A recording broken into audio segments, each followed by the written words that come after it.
Trois ingénieurs toulousains qui préparent un avion de formation. Rendez-vous avec l'un d'entre eux, Jérémy Caussade, chez Aura Aéro.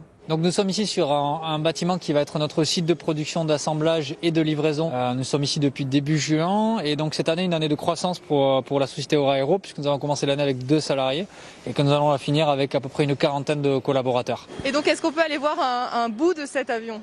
Oui, tout à fait, allons-y.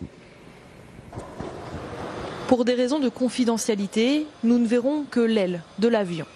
La particularité de cet avion, c'est un avion avec une structure bois-carbone, donc c'est une espèce d'hybride, où on retrouve par exemple des gouvernes qui sont en carbone, ici, et puis la structure de l'avion qui est pour la peau, par exemple une peau bois, avec des renforts carbone aux endroits nécessaires. Vous vous étendez physiquement aussi au niveau du personnel et vous lancez un avion en pleine crise de l'aéronautique.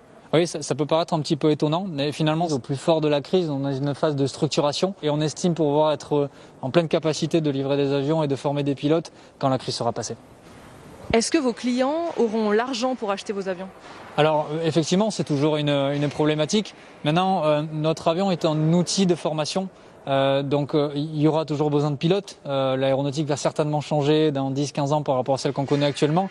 Néanmoins, il faudra quand même former des pilotes. Et donc du coup, on estime que sur la globalité de nos clients, on trouvera le vivier nécessaire pour arriver à tenir notre plan de développement. Ils pensent même à plus long terme et réfléchissent à un moteur électrique pour que leur avion soit l'un des avions du futur.